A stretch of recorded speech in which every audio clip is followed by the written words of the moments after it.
بدبو نے بصرے کے کابی سے پوچھا فقال من و سید حاضر البلدہ، اس ملک کا اس علاقے کا کون سردار ہے؟ قال الحسن بن ابی الحسن البصری۔ قال امولا ہوا؟ قال کیا غلام ہوں میں سے؟ کہا قال پھر وہ سادہ، اس نے کہا کہ کیوں وہ سردار بن گیا؟ فقال بحاجت الى علمه، ان لوگوں کو اس کے علم کی ضرورت ہے، وہ عدم احتیاجی الى دنیا، اس کو ان کی دنیا کی کوئی ضرورت نہیں، وہ ان کی دنیا سے بے نیاز ہے، ان کی دولت اسے نہیں چاہیے۔ فقال الاعرابی، تو عرابی نے کہا ھذا لعن ربیک، قسم کھانی، یہ قسم ان کا ہوتا تھا بطور قسم، وسودت، یہی سرداری ہے، سودت یعنی یہی سرداری، یہ کس حساب؟ یہ وہی فصل ختم، اب آخری فصل۔ سر اس فصل میں کوئی خاص کتاب نہیں ہے؟ وہی ہماری بات ہاں ہے، کتاب ہے، ایک کتاب ہے جمہرۃ انصاب العرب، یہ کتاب جو ہے نا انصاب العرب ادھر سے معلوم ہے، الانصاب سے ہی معلوم ہے، سب سمانے والی بھی چل جائے گی، سمانی والی بھی چل جائے گی، اس کے علاوہ جمہرۃ انصاب العرب، اور بھی کوئی کتابیں ہیں جو مجھے یاد نہیں آ رہی، بڑی کتابیں ہیں۔ النوع الخامس والستون، یہ آخری فصل ہے، 63، معرفت اوطان روات و بلدان، راویوں کے وطن اور ان کے شہر، ان کے علاقے، وہ مما یعتنی بکثیر من علماء الحدیث، بہت سے علماء حدیث اس کی طرف توجہ کرتے ہیں، بہت بڑی پرواہ رکھتے ہیں، اور رحمہ ترتب علیہ فوائد مہمہ، بعض اوقات اس پر بڑے مفید جو ہے بڑے اہم فائدے مرتب ہوتے ہیں، مینا معرفت الشیخ الراوی، راوی کا استاد کا پرچہ ہے، اور مشتبہ بھی رہی، بعض اوقات جو ہے وہ کسی اور کے ساتھ مشتبہ ہو سکتا ہے، فَإِذَا عَرَفْنَا بَلَدَهُ، جب ہم اس کا علاقہ اس کا شہر معلوم کر رہے تھے، تعینہ بلدی ہو غالباً، عام طور پر اس کا جو شہر والا آدمی ہے وہ اس کا تعین ہوتا ہے، جس طرح وہ روایت ہے نا ایک کتاب القراءۃ ختم بیتی میں، اس میں عبد الرحمن بن اسحاق عن خالد بن عبداللہ، خالد بن عبداللہ واسطی ہیں تو عبد الرحمن بن اسحاق بھی واسطی، بیکی نے بسرت کر کے، دیوبندی کہتے ہیں نہیں یہ قرشی مدنی ہے عبد الرحمن بن اسحاق، غلط کہتے ہیں،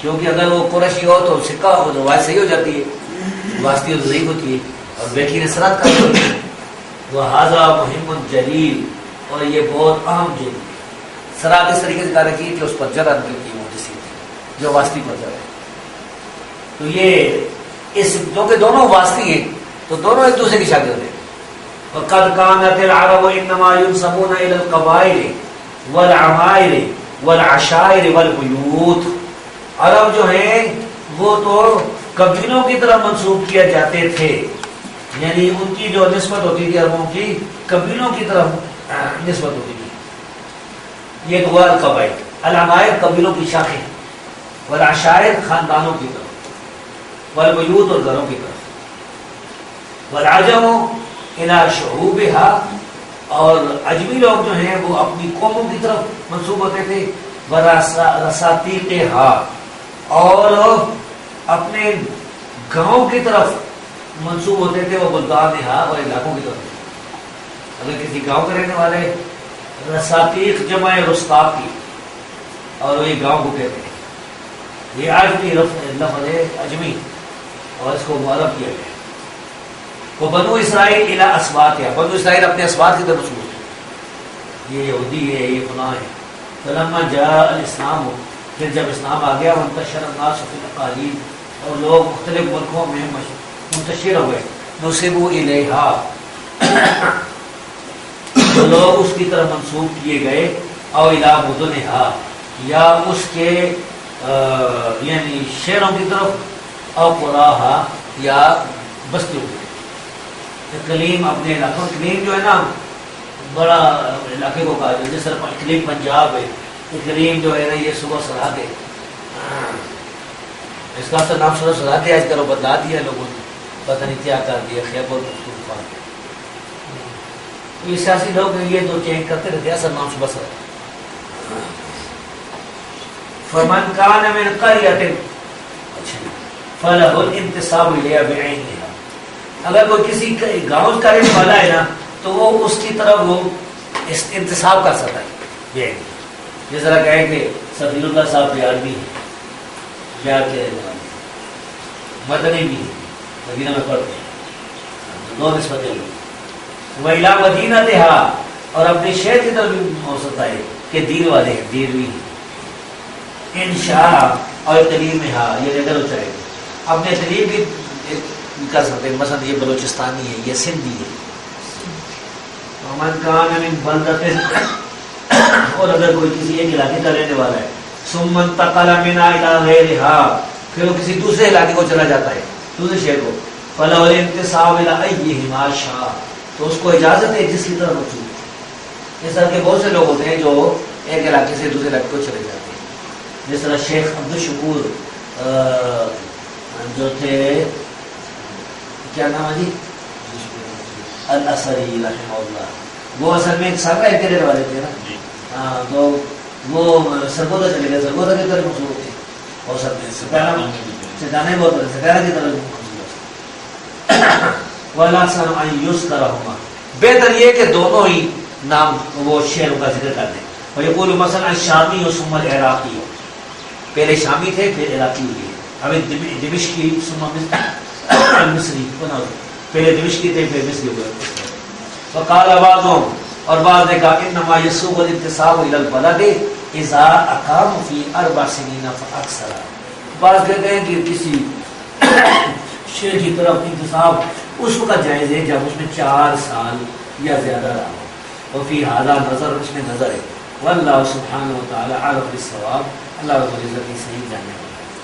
تو یہاں پر یہ کتاب ختم ہو رہی ہے، وَهَذَا آخِرُ مَا يَسَّرَ اللَّهُ تَعَالَى مِنْ اخْتِصَارِ علوم الحدیث، اور ابن کثیر آتے ہیں کہ اختصار جو علوم الحدیث کا کیا تھا پڑھنے کا، یہ آخری حصہ جو اللہ نے مجھے توفیق دی ہے، وَلَلْحَمْدُ وَالْمَنَّ، اور اللہ رب العزت کی حمد و ثنا ہے، اسی کا احسان ہے۔ وصلی اللہ علیہ سیدنا محمد وآلہ وصحبہ وسلم۔ الحمدللہ یہ اب کتاب ہوئی مکمل ہے۔ نہیں یہ بات صحیح تھی، نظر کے اس میں نظر ہے اس کو صحیح ہے جی۔ یہ جو انصاف اور اوقاف کی بقایا کتاب خاص کتاب اس پر نہیں، یہ اس کو بھی وہ انصاف میں مل جاتی ہے، تقریب و تہذیب کے آخر میں حصہ موجود ہے نا۔ یہ ساری جو چیزیں ہیں نا کتب ستہ کے راویوں کے لیے تو آپ دیکھا میں تقریب و تہذیب کا آخری حصہ، کبھی مجھے انشاءاللہ مکمل تقریب و تہذیب میں آپ کو جماعت کا بتا دوں گا، اسے آپ ایسا کریں اب وہ سیو کر لیں۔ تو پھر ابھی جو ہے نا مجلس کے آخر میں سوال جو آپ کو امتحان کہ آپ بھائیوں نے کیا کیا یہاں سے شروع کرتے ہیں۔ آپ کا نام عبد المحسن ہے؟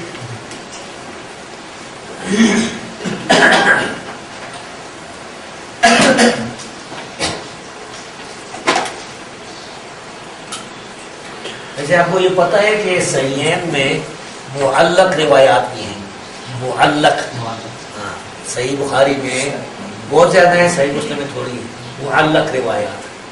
تو آپ کو معلق روایات کا پتہ ہے کہ وہ کس روایت کو کہتے ہیں؟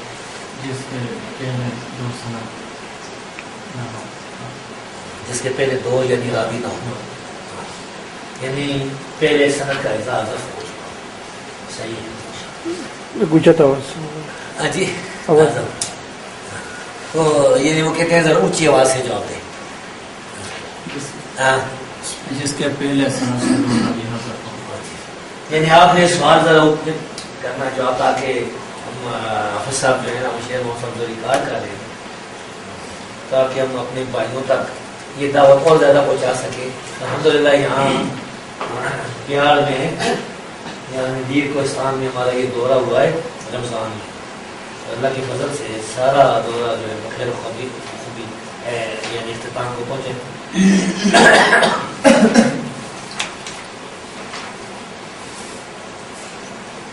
دوسرا بھی سوال آپ ہی جواب دیتے ہیں، ذرا اونچی آواز سے جواب دیجیے گا۔ صحیح حدیث جو ہے نا، صحیح حدیث اس کی یعنی تعریف کیا ہے؟ ما رواه عدل تام الضبط متصل السند غير معلوم ولا شاذ. غیر معلوم ولا شاذ. تام الضبط متصل السند غير معلوم ولا شاذ. یعنی کتنی اس میں شرطیں پائی گئی ہیں؟ 5 شرط. 5 شرطیں. اب انہیں ذرا بیان کریں کہ کیا 5 شرطیں؟ پہلے شرط یہ ہے کہ متصل السند. متصل ہو. جی دوسری سند یہ معلوم نہ ہو. ٹھیک ہے ٹھیک ہے. یہ بھی تام الضبط ہو. ہاں یہ نہیں سند ہو معلوم نہ ہو. دیکھو تو 3 تو وہ ہو گئی نا. یہ جو 2 اور ہے تو یہ کیا ہوئی؟ متصل السند. وہ تو میری متصل السند معلول شاذ ہو. یہ تو آپ نے کہا یہ تو ختم ہوا. تام الضبط ہو. ایک تام الضبط ہو. چوتھی شرط ہوئی. اور 5ویں آپ نے ابھی بتا رہے ہیں عربی میں عدل. عادل ہوگا. عادل راوی. راوی کا عادل ہونا اور تام الضبط یعنی سکہ ہونا. الضابط اس کا تام الضبط صحیح ہو. آپ نے اب جواب دینا ہے. ان کے تو دونوں جواب صحیح تھے. اصل میں اردو کا مطلب یہ تھا ہماری زبان اردو تھوڑی.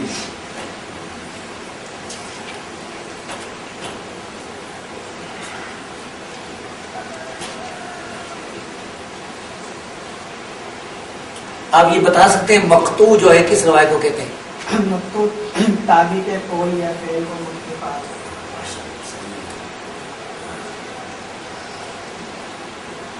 اور معضل روایت کسے کہتے ہیں؟ معضل اس روایت کو کہتے ہیں کہ جس کی سند میں 2 یا 2 سے زیادہ راوی پیدا کر دی جائے اور یا کہ تبع تابعین میں ڈائریکٹ.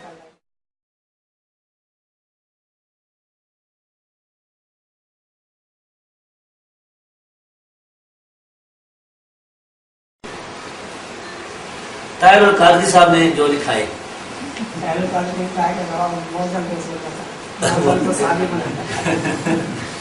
بیچارے کو کچھ بتائیے گا اس کو دے دیجیے. اچھا جی اب آپ کا نام ہے محسن ابو دجانہ. یہ ابو دجانہ بھائی جو ہے نا ان کا نام ہی کنیت ہی نام ہے. یہ بتائیں ایک بڑا اہم مسئلہ ہے زیادت ثقہ کے بارے میں. کیا یہ مردود ہوتی ہے یا مقبول ہوتی ہے؟ مقبول ہوتی ہے. اگر یہ خلاف نہ ہو ہاں جی. تو یہ مقبول ہوتی ہے. کس کے خلاف نہ ہو؟ یعنی کہ ایک اوسط راوی کی مخالفت میں نہ ہو تو یہ روایت قابل قبول ہوتی ہے.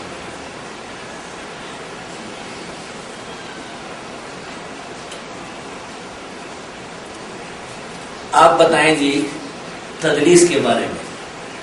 تدلیس کے بارے میں کہ تدلیس الاسناد یہ کیا چیز ہوتی ہے؟ شیخ کے شیخ کو گرا دینا. کس طرح مثلا یعنی کوئی راوی روایت کرتا ہے تو کس طرح؟ ہاں مثلا راوی کا شیخ ہوتا ہے استاد.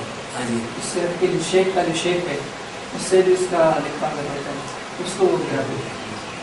اس سے لکھا ہوتا ہے یعنی ایک راوی جو ہے اپنے استاد سے روایت بیان کرتا ہے. ہاں ہاں لیکن ایسا ہے کہ جو استاد کا جو استاد ہے ہاں جی اپنے استاد کو گرا دیتا ہے اس سے. ہاں اور اس سے بھی لکھا ہوتا ہے. صحیح. تدلیس کا حکم کیا ہے؟ یعنی مدلس راوی کی روایت کا حکم کیا ہے؟ مدلس کی جو روایت ہوتی ہے وہ مردود ہوتی ہے. بعض لوگوں نے یہ کہا ہے کہ وہ مقبول ہے لیکن اس معاملے میں امام شافعی کا قول ہے بسرا میں ہاں جی روایت حتیٰ یقول بھی حدثنی اور سمیت. جی مدلس کی روایت تب تک مردود ہے جب تک وہ حدثنی اور سمیت و رسیدہ نہیں ہے. امام شافعی کا یہ اصول ہے, یہی اس کو ابن قبول حاصل ہے. ابن الجوزی نے, ابن حبان نے اور کافی محدثین نے اسی کو دیا اور متقدمین میں یہی قابل قبول تھا اور اسی میں کہہ رہے ہیں اسی کو چھوڑا جائے تو کم سے نقصانات ہے. شبیر بھائی جی یہ سندھ سے ہے یعنی قریب ترین کون سا لگا آپ کا؟ نواب شاہ. نواب شاہ سے. اور ابو دجانہ بھائی جو ہے یہ حیدرآباد سے. حیدرآباد سے اور محسن بھائی بھی حیدرآباد سے. اور یہ عبد المحسن بھائی جو ہے یہاں اسی بیال گاؤں کے رہنے والے. اور یہ آپ کا نام غلام اللہ ہے جی. آپ بھی نواب شاہ سے ہیں, سندھی بھائی ہیں. یہ بتائیں کہ سیئن میں مدلسین کی روایات کا کیا حکم ہے؟ صحیح میں مدلسین کی جو بھی روایت ہیں وہ قابل قبول ہیں، کیوں؟ کیونکہ ان کی صحت پر علماء اور محدثین کا اجماع ہے، اور مزید ذرا تفصیل بیان کریں۔ کیونکہ دوسرے کتب میں سما کی تصریح ان کی مل جاتی ہے، تصریح، اور اگر تصریح نہ ملے تو اگر تصریح نہ ملے تو اجماع کی بنیاد پر میں نہیں، ایک اور چیز بھی ہے، بعض اوقات مدرس راوی کی تصریح نہیں ہوتی تو کچھ اور چیز ہو جاتی ہے، آسان بات ہے، یعنی دوسرا کوئی سکہ بیان کر دیتا ہے نا، دوسرا مطابقت بھی تو ہو جاتی ہے۔ مطابقت کے گا یہ صرف تصریح ضروری تو نہیں ہے، یہ بات ہے۔ دوسرا سوال آپ بیان کریں جی،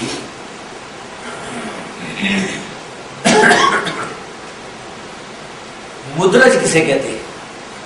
کوئی راوی اپنی طرف سے متن حدیث کے متن میں الفاظ درج کر دے اور سامنے یہ سمجھے کہ یہ اس کے اصل الفاظ ہیں، جس طرح سنے وہ آپ کو بیان کرے۔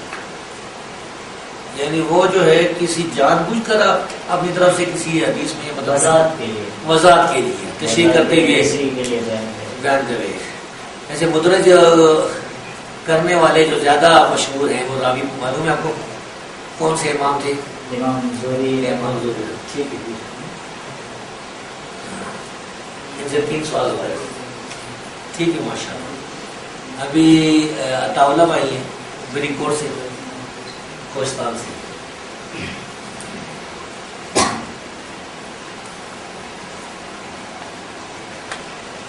حسن تعریف جو حدیث ہے اس کی تعریف کیا ہے معلوم ہے آپ کو؟ یعنی حسن روایت کسے کہتے ہیں؟ حسن لذاتی،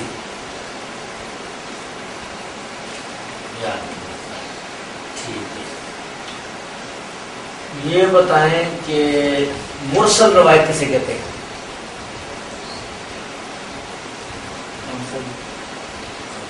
پریشان ہونے کی کوئی ضرورت نہیں ہے، سمجھ آ رہی ہے بات آپ کو؟ مرسل روایت کم روایت ہو ہے جس کے سند میں مرسل روایت وہ ہے جس میں کوئی راوی مرسل روایت وہ ہے۔ دونوں سوالوں کے جواب آ گئے۔ تیسرا بتائیں کہ مرفوع حدیث کسے کہتے ہیں؟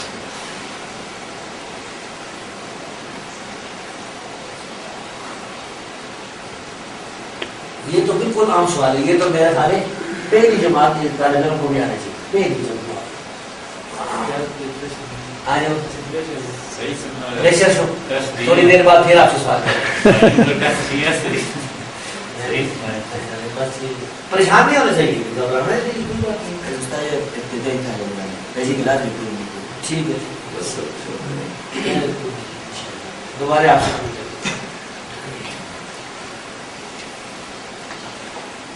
ابھی آ گئی صفی اللہ بھائی صاحب، یہ بھی یہاں کے رہنے والے ہیں۔ یہ بتائیں کہ غریب الحدیث کسے کہتے ہیں؟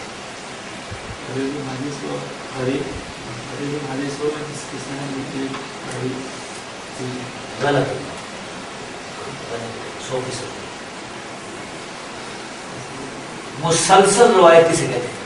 مسلسل وہ روایت جو تسلسل کے ساتھ اور جو کام کے فعال سند ہر راوی اس کو یہ کام کے فعال هذا سمعت هذا ہر سند اس طرح۔ ٹھیک، یہ جواب صحیح ہے۔ غریب الحدیث اور الحدیث و غریب میں تو فرق ہے۔ غریب الحدیث جو الفاظ غریب الحدیث وہ حدیث میں جس کے الفاظ غریب ہو، غریب الفاظ میں پتہ نہیں کہ اس کا معنی کیا ہے۔ غریب الفاظ کو ذرا اور وضاحت کریں اردو میں کہ وہ آسان ہوتے نہیں، آسان ہوتے ہیں یا مشکل ہو، مشکل ہوتے ہیں، مشکل الفاظ نہ مشکل۔ ٹھیک، آپ کا کیا نام ہے؟ محمد ناصر۔ محمد ناصر یہاں بیان کے رہنے والے۔ مناولہ جانتے ہیں آپ کسے کہتے ہیں؟ مناولہ پڑھا ہے یہ کہ وہ دن سبق میں حاضر تھے، وہ دن آپ حاضر تھے۔ ٹھیک، تو آپ بتائیں کہ مرفوع حدیث کسے کہتے ہیں؟ بالکل صحیح.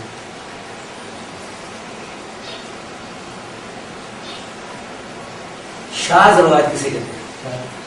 ما خالف فيه الثقة لمن هو أولى منه. ٹھیک ہے. وما خالف الثقة مخالفا للأوثق بالثقة. اس بارے میں ایک اور اضافہ کرتا ہوں جو پہلے کسی نے کیا نہیں ہے لیکن وہی بات ہے. من كل وجه. ہاں جی لطیف رحمان بھائی یہ بھی یہاں پہ آ کے رہنے والے ہیں. یہ بتائیں کہ منکر روایت کسے کہتے ہیں؟ منکر. شاذ اور منکر میں فرق ہے کہ نہیں؟ سب یہ پتہ نہیں. یہ بتائیں کہ موضوع روایت کسے کہتے ہیں؟ موضوع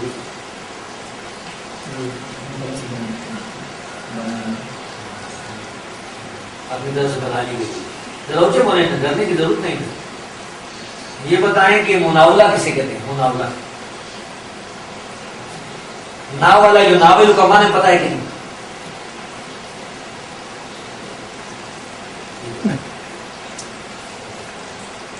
اچھا جی عبدالستار عثمانی صاحب، اب آپ ہمیں بتائیں گے کہ غریب حدیث جو ہے اس کی تعریف کیا ہے؟ کس روایت کو غریب کہتے ہیں؟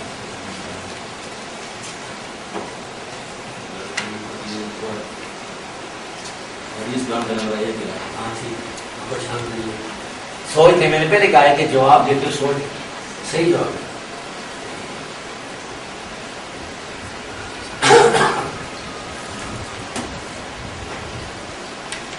آپ کو حسن ذاتی کی تعریف بھی معلوم ہے؟ بتائیں. جس میں سبھی کی تمام شرائط موجود ہیں لیکن ایک راوی کا جرح ہو اور دونوں ہو سکتا ذرا اونچی آواز سے. ہاں جی ذرا اور اونچی آواز سے. صحیح کی تمام شرائط اس میں موجود حسن ہے اور ایک راوی پر جرح ہو لیکن تو دونوں اس کی توصیح. جی جی یہ صحیح تعریف. وہ جو کہتے ہیں نا کہ ضبط اس کا خفی ہونا، خفیف ہو، یہ ہوا. لیکن کتابوں میں لکھا وہ نہیں پاتے. آئندہ تو لوگ لکھیں گے ہمارے والے سے انشاءاللہ. ہاں جی آپ کا نام ہے عفان. عفان تو بہت سکھا ہے.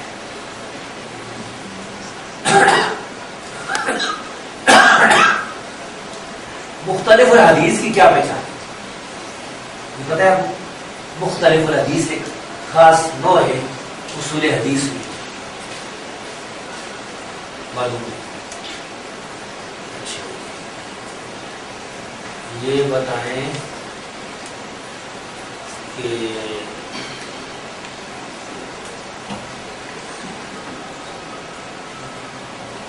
وجادہ کسے کہتے ہیں؟ وجادہ یہ بھی معلوم. کیوں نہیں؟ یہ میں نے بتایا تھا آپ سے کہ یہ ساری چیزیں آپ نے یاد رکھی.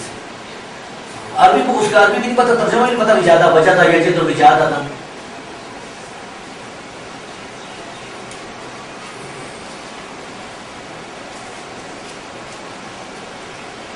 معلل کسے کہتے ہیں؟ معلل معلوم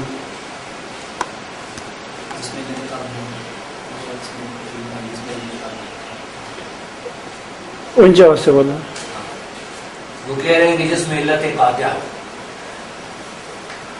پریشان ہو جاتے. میرا خیال ہے زبانی ٹائم پہلے دیا رہی، پریشان ہونے کی ضرورت نہیں.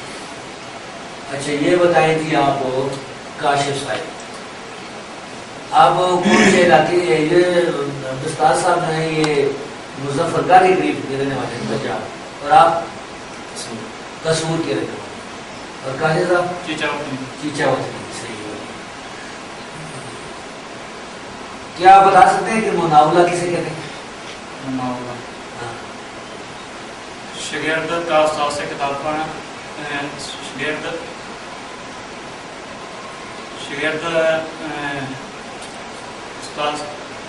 کا استاد سے کتاب پڑھنا اور اس سے بند کریں. پڑھنا جو ہے وہ تو مناولہ نہیں ہوتا، وہ تو سما ہوتا ہے. ناولہ کا میں نے ویسے آپ کو پتا ہے ناول ہے، ناول کان یناولنی نہیں پتا. عزیز جو روایت ہے وہ کسے کہتے ہیں عزیز؟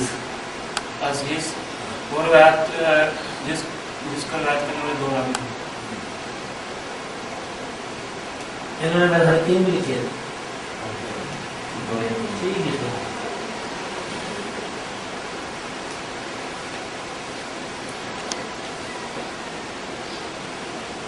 منکر کا پتہ ہے آپ کو؟ منکر کس روایت ہے؟ ہاں. ضعیف راوی سکا کی مخالفت کریں.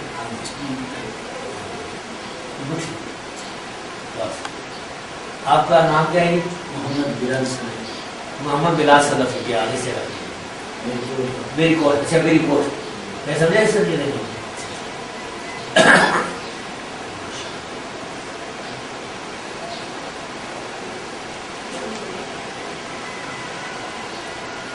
مرسل خفی جو ہے نا یہ بتا سکتے ہیں آپ کسی کہتے ہیں؟ جی مرسل خفی وہ روایت ہے کہ دو ہماثر راوی ہوں اور ان کا بین ملاقات ممکن بھی ہو لیکن ملاقات کی نہیں ہو. جی وہ روایت اس سے بین النقل نہ اس نے بھی نہ ہوگا اس شخص سے. ٹھیک.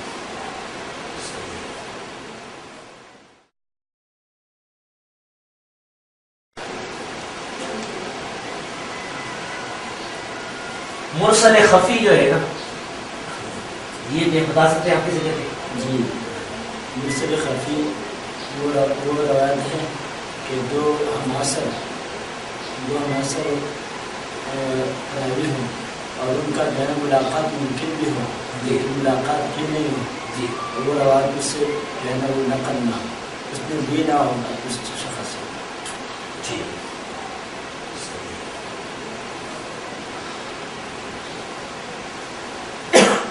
القاب جانتے ہیں راویوں کی القاب؟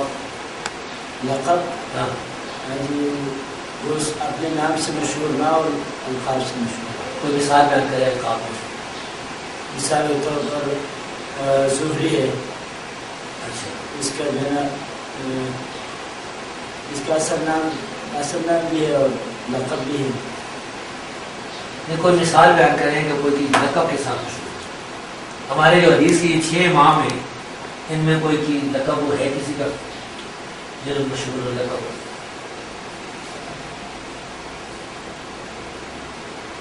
یہ ہماری جو کتابیں 6 پڑھی جاتی ہیں مدرسوں میں. ابو حنیفہ اس کا کیا لقب ہے؟ نہیں یہ تو کنیت ہے، لقب نہیں ہے. لقب نہیں ہے. لقب تو یہ نہیں ہوتا. لقب 2 سوال آپ نے ٹھیک ہے. بخاری کیا ہے؟ بخاری لقب ہے. اب آگے جی فیصل صاحب مشکل سوالات لے لیں. آپ اختلاط کے بارے میں بتائیں گے کہ اختلاط کیا ہوتا ہے؟ اختلاط یہ ہوتا ہے کہ مرض کی وجہ سے یا کسی حادثے کی وجہ سے یا کسی پریشانی کی وجہ سے آدمی کا حادثہ کرنا جس طرح کے اس کی کتابیں زیادہ کی وجہ سے اس کو زبردست جواب دیا بادشاہ. فیصل صاحب دے تو زمین میں دے محنت کی. کون سے سوال تھے جو رہ گئے تھے؟ اچھا یہ زیادہ بھی جاتے ہیں آپ؟ زیادہ یہ ہے کہ لکھی ہوئی کوئی کتاب پانا اور آدمی کو اس کو ماشاء اللہ زندہ باد جی زبردست دل خوش کیا. اب یہ ہے جی فیصل صاحب ہو کدھر کے رہنے والے ہیں؟ بورے والا. بہاری کے نہیں ہے یہ بیگم ہے آپ کو بہاری کے نہیں. یہ میری خلیل اللہ صاحب خلیل اللہ گندم صبح سناتے حضروں کے قریب بھی طرح سے پار کرے نا تو آگے گندم کا کچھ تو بولنے والے نا.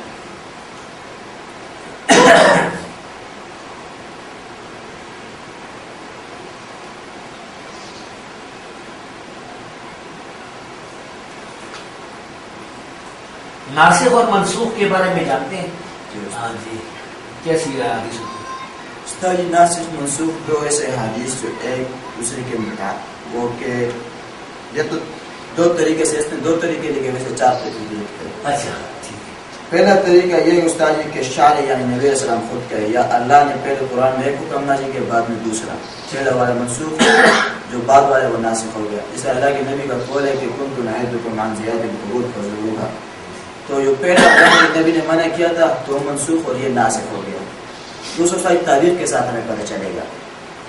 جعفر بن ابی طالب اس کی روایت میں کہتا ہے کہ اللہ کے نبی نے احتجم کہ اللہ کی نبی نے سنگی لگوائی اور روزہ ٹوٹ گیا. اور عبداللہ بن عباس روایت کرتے ہیں فتح مکہ والے سال کا کہ اللہ کے نبی نے سنگی لگوائی احتجم وہو محرم صائم, تو وہ جو روایت استاد جی وہ منسوخ ہو گئی اور عبداللہ بن عباس والی تاریخ کی وجہ سے یہ ناسخ ہو گئی کہ وہ بعد والی. دوسرے دو ہے استاد جی بعض کتابوں میں لکھتے ہیں کہ صحابی کہے کہ پہلا یہ حکم تھا بعد میں یہ حکم ہے جس طرح. اور چوتھا استاد چوتھا طریقہ ہے ناسخ اور منسوخ کا کہ اگر ان کے درمیان کوئی پتہ نہیں چلتا ہوں تو توقف کر دیں گے اسے.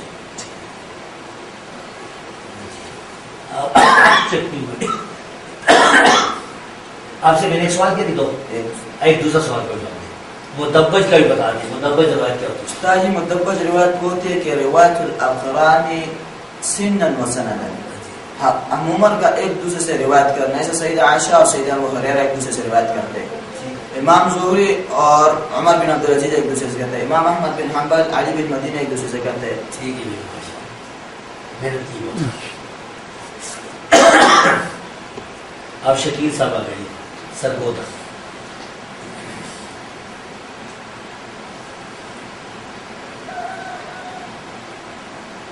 اعتبار ایک عمل ہوتا ہے جس میں مطابعات اور شواہد تلاش کی جاتی ہے. مطابعات اور شواہد کے وضاحت کریں کیا ہوتی ہے؟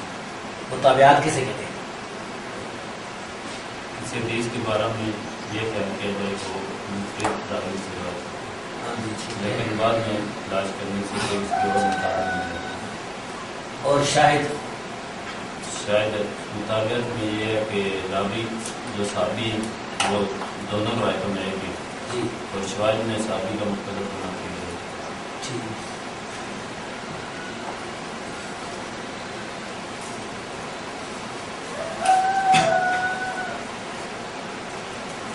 یہ بتائیں کہ ضعیف حدیث کی کیا پہچان ہے؟ کس طرح پتہ چلی کہ یہ پتہ چل رہا ہے یہ حدیث ضعیف؟ مقصد جواب اس میں صحیح اور حسن کی شرائط نام ہے. بالکل ٹھیک ہے, ماشاء اللہ صحیح جواب. ماشاء اللہ محنت کی آپ نے, بس وہ ڈر گیا اس سے دوبارہ سوال. انہوں نے صحیح سنایا تھا تعین کو. ٹھیک ہے. اب آ گئے جی ارسلان صاحب. ارسلان کے بعد کیا ہے؟ ازبیر, سرگودا کے رہنے والے. تو یہ بتائیں گے ہمیں مناولہ کے بارے میں, کیونکہ یہ بہت لفظ بہت سخت ہے. ابھی 2-3 بھائیوں کو نہیں آیا کوئی مناولہ. مناولہ یہ ہے کہ شاید اپنی کوئی لکھی کتاب یا کچھ حدیث لکھ کر اپنے قابلوں کو دے دے, ان سے بیان کر لے, یا وہ جائے دیتا ہے تو نہیں نہیں دیتا, لیکن جب وہ کتاب دے دے تو پھر اگر وہ لکھ کر دیتا ہے شیخ پھر زیادہ ساتھ ہو جاتی ہے. تو مکاتبہ اور مناولہ میں کیا فرق ہے؟ مکاتبہ بھی لکھنے کو کہتے ہیں, جو لکھ کر شیخ کو دیتا ہے.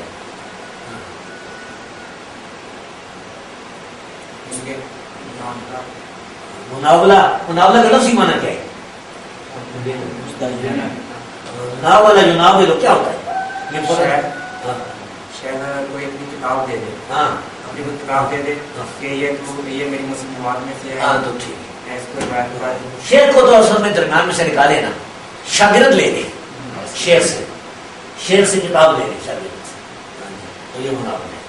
ٹھیک ہے. اجازت بتائیں, اجازت کیسے لیتے ہیں؟ اجازت یہ ہے کہ شیخ کسی قابل کو کہ مثال کے طور پر کہ عجزت کا اندر بیانی صحیح البخاری, ٹھیک, کہ تم اس سے صحیح بخاری روایت کر. پھر اس کی 4 چیزیں ہوتی ہیں, یا تو معین آدمی کو معین چیز کی اجازت دینا, جی, جیسے وہ کہ اجزت کا انتر بھی عنی صحیح البخاری، تو یا پھر کسی معین آدمی کو غیر معین کی جاتے ہیں تو کہ اجزت کا انتر بھی عنی مسموعاتی. تو تیسری ہے کہ کسی غیر معین کو غیر معین کی اجازت دینا، جیسے وہ کہہ دے کہ میرے جتنے علاقے والے ہیں تمام کو میری تمام مصنوعات روایت کرنے کی اجازت ہے. چوتھا یہ ہے کہ مجہول کو مجہول کی اجازت دینا. اس میں یہ بھی آ جاتا ہے کہ مثال کے طور پر تو اور تو سے جو پیدا ہونے والی نسلیں ہیں ان کو تمام کی تمام میری روایت کی اجازت ہے. جب میں نے تھوڑا سوال کیا تھا لیکن میں نے تفصیل سے زیادہ جانا. یہ بتائیں کہ حسن حدیث کس کتاب میں زیادہ مل جاتی ہے؟ حسن حدیث میں زیادہ مل جاتی ہے.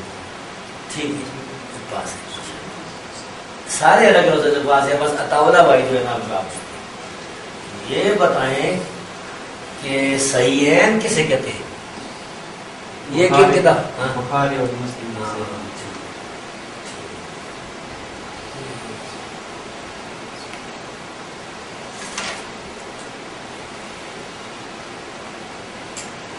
متصل سند کسے کہتے ہیں؟ جو نبی صلی اللہ علیہ وسلم تک متصل اور ثابت تک اگر وہ بھی اچھا متصل کا کیا مطلب ہوتا ہے یہ نہیں سمجھایا جائے؟ مسلسل راوی مسلسل نبی صلی اللہ علیہ وسلم. نہیں، مسلسل میں متصل میں کچھ فرق ہوتا ہے. مسلسل میں تو کوئی ایک لفظ مسلسل جس طرح سبیلت بھائی ہوتا ہے سمے جمعے تو کہتا ہے. متصل جس میں راوی کریم کے دانا. ہاں یہ بتا دیں، یہ سب سے بہترین ہے ایک کتاب. یہ جواب صحیح دے دیا آپ نے.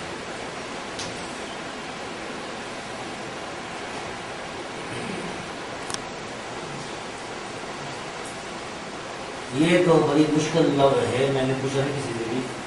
مسترب روایت جو ہے یہ جانتے ہیں؟ نہیں یہ تو نہیں پتا ہوگا. مسترب روایت ہاں اس کا معنی بتائیں مسترب کا. اچھا یہ بتائیں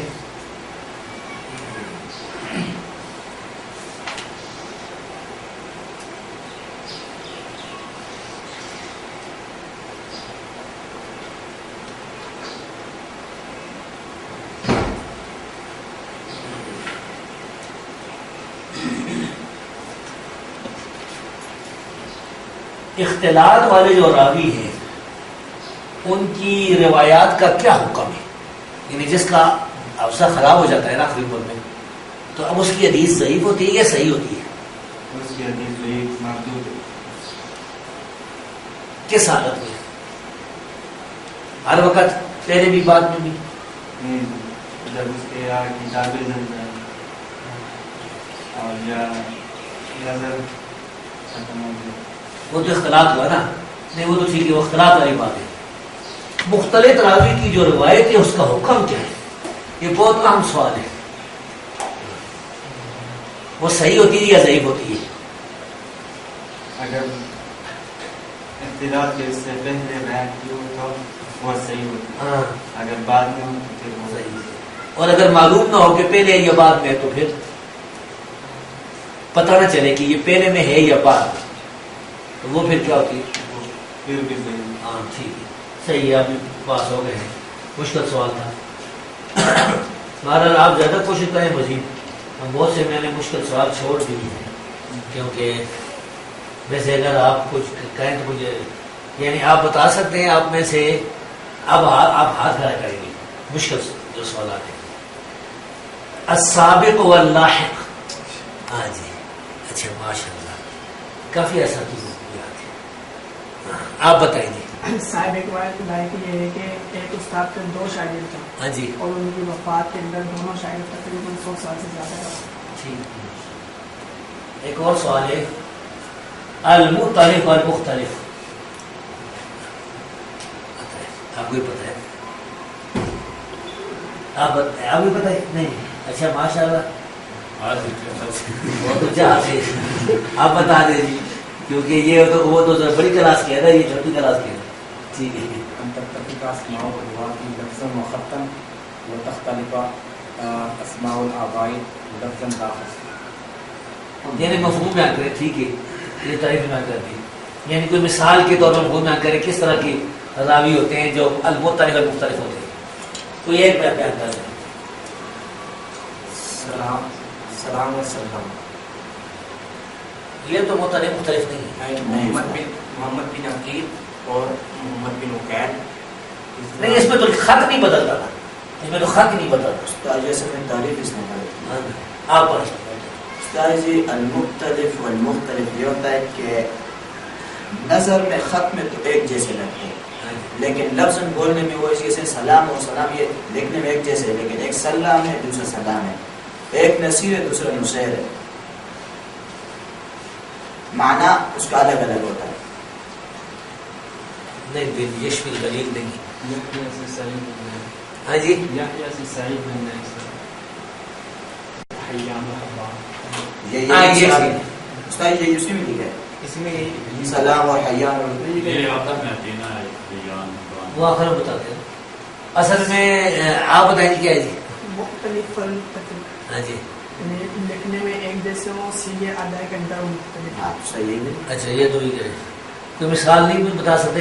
یعنی بعض بات نام اس طرح ہوتے ہیں نا کہ بظاہر ایک دوسرے سے وہ جو الفاظ ہیں نا وہ ایک جیسے ہوتے ہیں لیکن نقطہ فرق ہو جاتا ہے. سفیان جزری ہاں یہ ہاں جی یہ میں بتا چاہتا تھا کہ نصیر اور بصیر ایک ہی مثالیں دی گئی. سارے ایک ہی ٹھیک ہے یہ کٹی نہیں ہے. خیر نہیں ہے ٹھیک ہے. بارہ یہ بہت اس بارے میں ایک کتاب لکھی ہے ایک بڑے محدث نے 5 جلد میں، وہ پتہ ہے کس کو نام آخر کریں المختلف المختلف میں ایک محدث نے 5 جلدوں میں کتاب ہے چھپی ہماری لائبریری موجود ہے. میں نے 10 کے دوران بتایا تھا جی پتہ رہتا تھا نہیں آپ بتائیں بھائی. نظام دار قطنی ہے دار کو المختلف والمختلف. کبھی میں کوئی لکھی ہوگی کہ مشہور نہیں ہو چھپی ہوئی تھی. یہ تو میرا خیال خطیب کی کتاب پر مختلف اور مختلف بھی ہے. یہ اگلے باب میں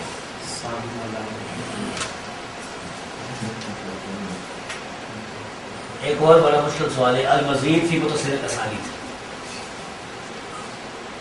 یہ آخری سوال ہے. ہاتھ کھڑا کریں کہ کس کو یہ یاد ہے. اچھا ماشاء اللہ آپ نے شکیل صاحب آپ بتائیے. شکیل صاحب بیان کریں. متصل سند میں کسی راوی کو اجازت کرنا ہے ذکر راوی کی جاتی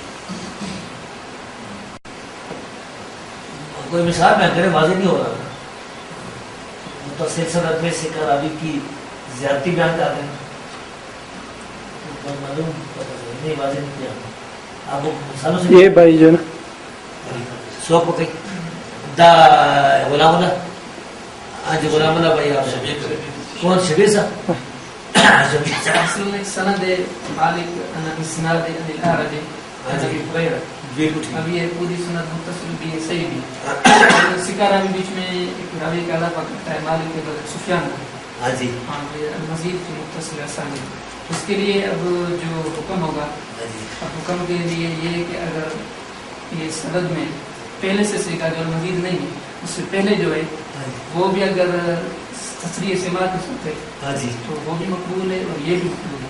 جی اگر وہ تصریح سماع کے ساتھ نہیں ہے ان کے ساتھ اور جو مزید ہے وہ صحیح تصریح ہے تو تصریح والی جو ہے مزید ہے وہ صحیح ہوگی وہ والی مقبول ہے.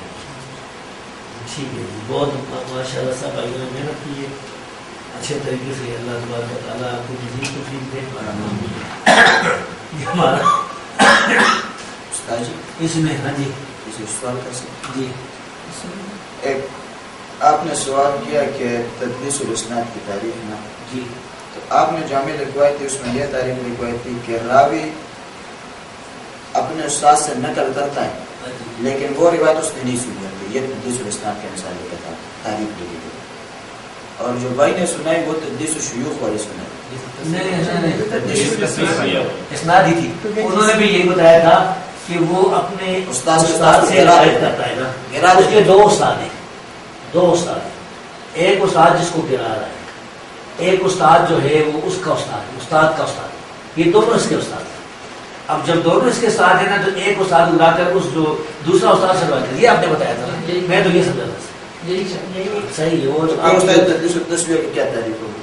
تدلیس و تسویہ یہ بتائیں گے جی. آپ کو کسی کو پتہ ہے تدلیس و تسویہ کی تعریف؟ پتہ ہے آپ کو ہی پتہ ہے. ابو دجانہ بھائی بتائیں سر. راوی اپنے استاد کو استاد کو گرانا. اور تدلیس الاجناس کے کیا تعریف؟ فرق ہے، ایک ہوتا ہے استاد کو گرانا، ایک ہوتا ہے استاد کی استاد کو گرانا. سمجھے بات آپ کو؟ یعنی تدلیس الاسناد ہے استاد کو گرانا، اور تدلیس التسویہ ہے استاد کی استاد کو گرانا. وہ اس طرح ہوتا ہے نا کہ جس طرح مطلب ہے کہ بقیہ حدیثیں بیان کرتے تھے نا تو وہ کہتے ہیں حدثنا اوزاعی، اوزاعی آگے بیان کرتے ہیں مثلا کسی ضعیف راوی سے، عن یوسف ابن صفر کوئی ضعیف راوی ہے وہ بیان کرتا ہے کسی اور سے جو اوزاعی کا استاد ہے. تو اب یہ بقیہ کیا کرتا ہے، کہتا ہے حدثنا اوزاعی عن مثلا عمر بن عبدالعزیز. اب جو درمیان میں اسے راوی کے گرایا ہے یہ بہت خطرناک ہے، یہ بہت بڑی شرارت ہے، کیونکہ وہ راوی تو متروک راوی تھا، ضعیف راوی تھا. لوگ تو یہ سمجھیں گے یہ سند بظاہر صحیح ہے. ایسے راویوں کی کا حکم یہ ہے کہ جب تک سماع مسلسل نہیں ہوگا وہ قابل قبول نہیں ہوگی، وہ قابل قبول نہیں ہوگی. ویسے تدلیس و تسویہ کرنے والے جو مشہور راوی ہیں دو چار وہ جانتے ہیں جی. آپ کو یاد ہے کہ تدلیس و تسویہ کرنے والے جو دو تین مشہور راوی ہیں، آپ ایک راوی کا نام بتائیں جی. استاد ایک ہے ولید بن بقیہ، دوسرا ہے تیزی نہ کرے. ولید بن بقیہ نام کا کوئی راوی ہے؟ ولید بن مسلم. اچھا دوسرا یہ بقیہ ابو مصر رحمہ اللہ کے قول حدیث بقیہ نقول بن تقیہ. سوال چھوڑ دیا جی سنلی دہلی کا. ہاں جی.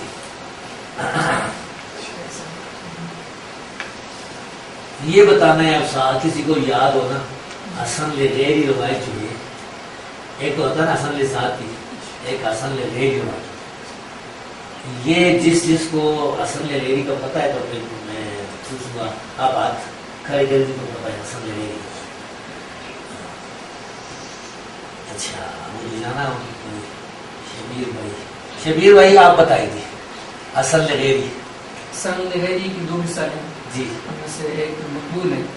مقبول ایک حدیث ہے جو سند بالکل ضعیف ہے، ہاں جی. لیکن کہیں دوسری کتاب میں اس کا ایک شاید مطابق مل جاتی ہے جو بالکل صحیح ہے. تو صحیح حدیث کی وجہ سے اب یہ جو حدیث تھی بالکل کمزور ضعیف تھی جی.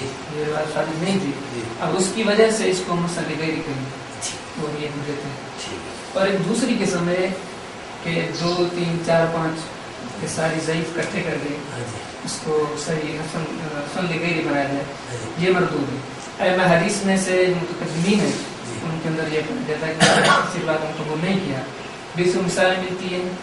اور جیسے امام بن حنبل رحمہ اللہ ان سے سوال کیا گیا تھا کہ اگر وضو کے دوران بسم اللہ کا مسئلہ، حالانکہ بہت ساری روایت سے یہ مسئلہ ثابت ہے لیکن وہ روایت ضعیف ہے اور وہ روایت کی تعداد میں بہت ہے. لیکن احمد نمبر رحمہ اللہ نے یہ نہیں کہا کہ یہ 3 4 5 مل کے یہ حدیث حسن ذاتی بن گئی لغیری بن گئی، اور فرمایا مسئلہ مردود ہے. ایک اور مثال بھی ہے جیسے امام ابو حاتم سے بھی سوال کیا گیا تھا داڑھی کے طول کے بارے میں.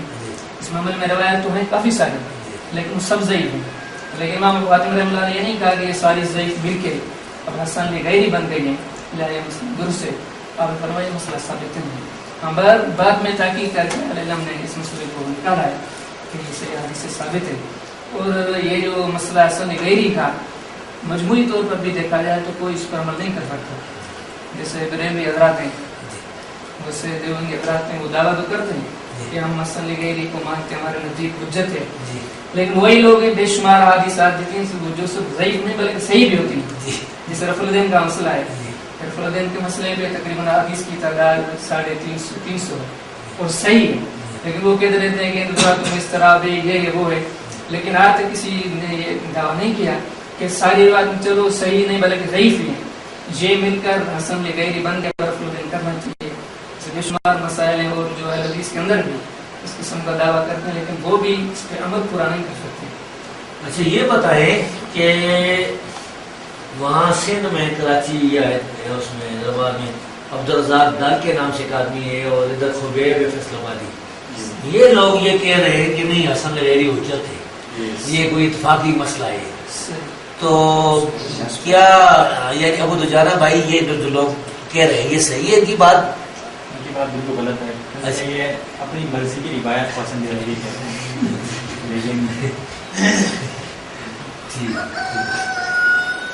جگہ ہوگا اور کچھ سال تک کال والے دیں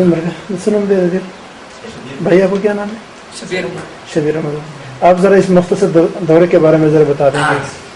ادھر سامنے جی، یہ جو ہمارا یہاں پر وہاں ہوا ہے نا، یہ 20 اچھا ٹائم کتنا ہے؟ 5 منٹ بہت۔ اچھا، صلی وسلم علی رسول کریم۔ الحمدللہ، علم حدیث کے پیچھے سفر کرنا، علم حدیث کے اصول کے لیے نکلنا، یہ علم حدیث کے عظیم سفر کے لیے نکلنا، گھروں سے دور دور جانا، یہ وقت کے عظیم اسلاف کا ایک سفر تھا، ان کی زندگیاں تھیں، ان کی زندگی سے ملنے والے واقعات تھے۔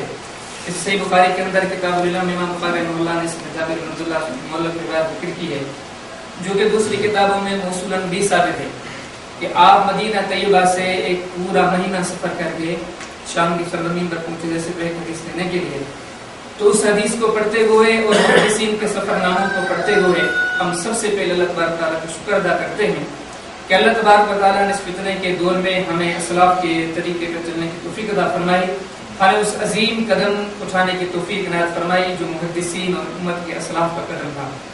اس اللہ تعالیٰ کا شکرانہ ادا کرنے کے بعد ہم الحمدللہ شیخ محترم کی بھی بہت مشکور ہیں کہ انہوں نے اپنے قیمتی وقت میں سے ہمارے لیے کچھ ٹائم نکالا، اللہ تعالیٰ کو جزائے خیر عطا فرمائے۔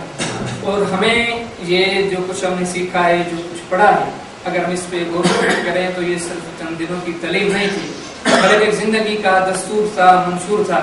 اللہ کے فضل و کرم سے ہم مدارس میں پڑھے ہیں، مدارس میں کورس کیا ہے۔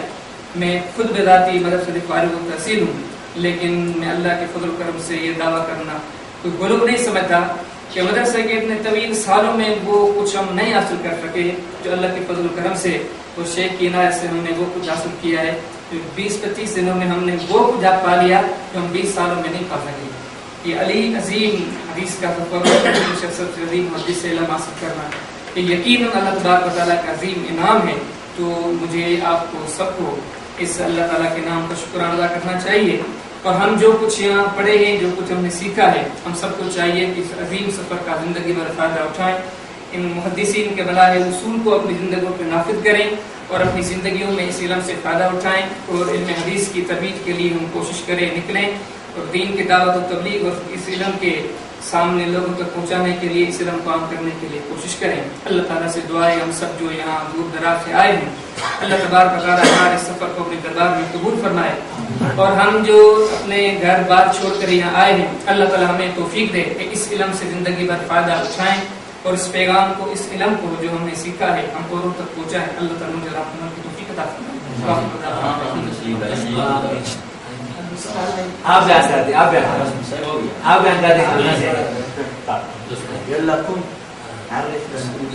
میں نے بھی بہت نہیں، آپ کو بڑے خطیب ماشاء اللہ، یہ سارے جو ہے نا یہ اللہ کی فضل سے چنیدہ آزاد ہیں۔ عبدالستار صاحب آپ کو تھوڑا 2-3 منٹ لگا دیں۔